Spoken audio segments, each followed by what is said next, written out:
Halo Mas Wawan, selamat malam. Iya, halo, selamat malam, Mas. Mas Wawan, ini waktu itu kejadian di salah satu PLTU ya. Bet- Eh Situ Bondo, Jawa Timur. Betul, Mas. Sebentar, Situ Bondo itu yang area ini bukan sih, deket-deket Banyuwangi itu bukan sih?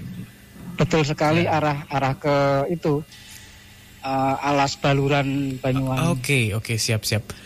Ini menarik Mas Wawan ya. Soalnya dulu pertama kali YouTube Gajah Mada Group Channel itu mulai memproduksi video-video penelusuran. Waktu itu tim pertama kali itu ke Bali dan lewat Python tuh alas bukan ya? Bukan, itu PLTU itu, Mas. Oh iya, oke. Ya pokoknya lewat daerah sana lah dan memang merasakan sesuatu yang agak aneh gitu, Mas Wawan. Tapi boleh kita pengen dengerin cerita lengkapnya dari kejadian ini. Nah, baik, selamat malam semuanya. Kebetulan sekali, benar sekali, Mas. Itu saya kerja di ekspedisi. Waktu itu perjalanan dari Bekasi ke arah Bali sebenarnya. Dari berangkat itu aman-aman aja. Saya berdua sama teman saya, 2 mobil itu, Mas. Kita iring-iringan. Sampai di Bali, kita bongkar. Setelah selesai, kita lanjutkan perjalanan kembali ke arah ke Gempol Pasuruan. Tapi sebelum ke arah ke Gempol Pasuruan kan otomatis melewati PLTU Python itu ya, Mas ya. Waktu itu temen ngajak berhenti istirahat, ngopi. Biasa aktivitas kita kalau sudah agak lelah kita ngopi. Dan kita putuskan untuk ngopi di seberang PLTU Python di situ Bondo situ, Mas. Di depan PLTU Python situ ada 2 warung. Yang satu ada orangnya, ada penghuninya. Yang satu itu kosong, Mas. Teman saya parkir persis di depan warung yang ada penghuninya. Sedangkan saya parkir di warung yang kosong itu, Mas. Kebetulan saya kan ditemani sama istri dan anak saya kecil ngikut.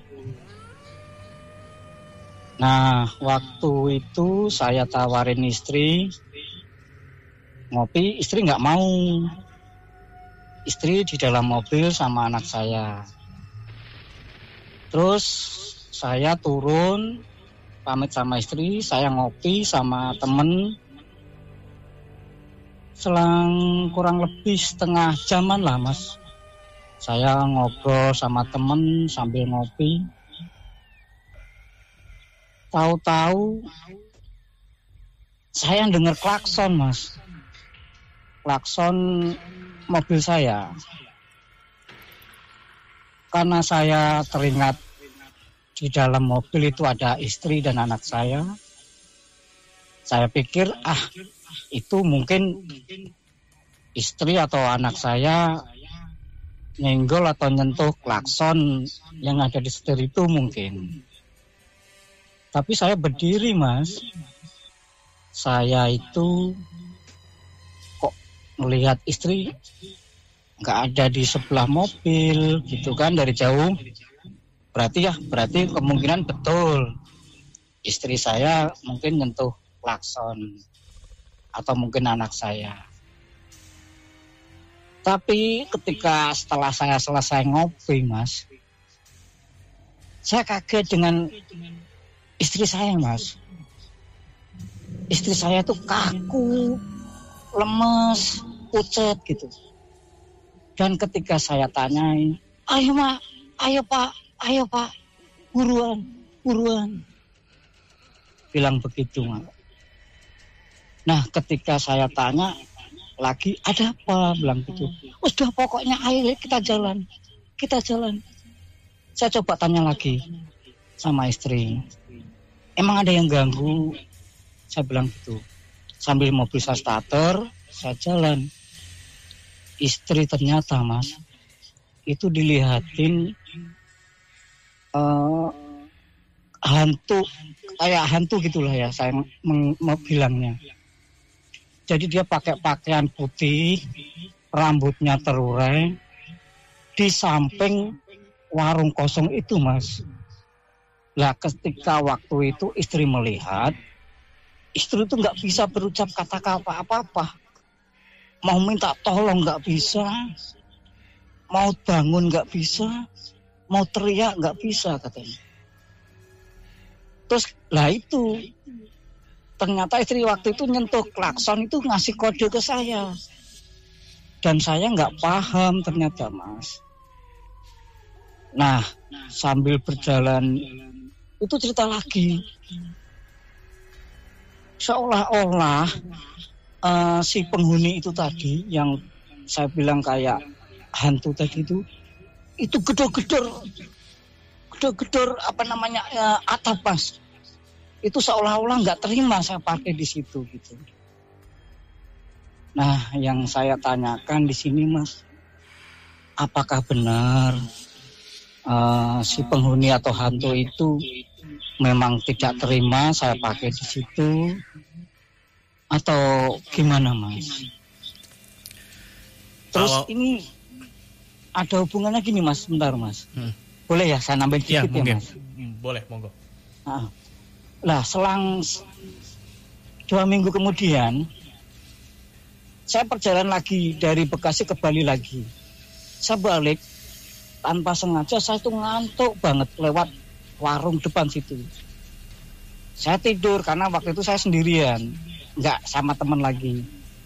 Saya tidur, belum lama tidur sekitar 10 menit. Saya tuh perut saya diinjak itu, Mas.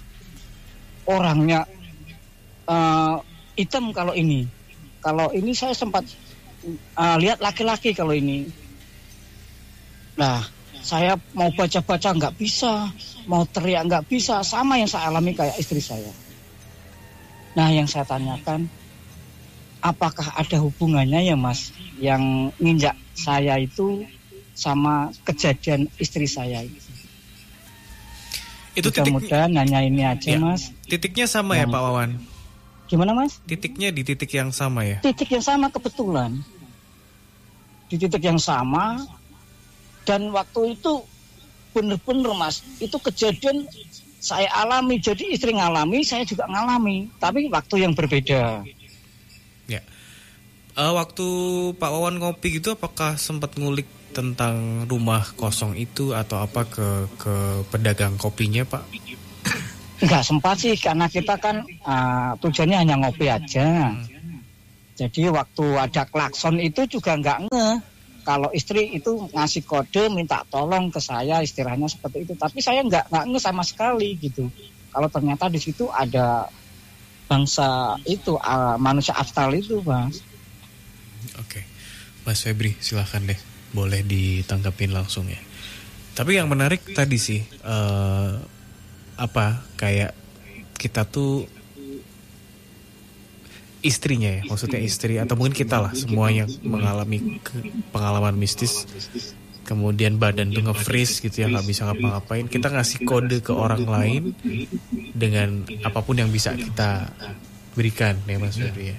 Salah satunya adalah ngasih klakson. Silakan. Selamat malam, Pak Wawan.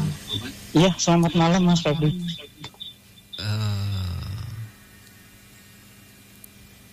ini yang saya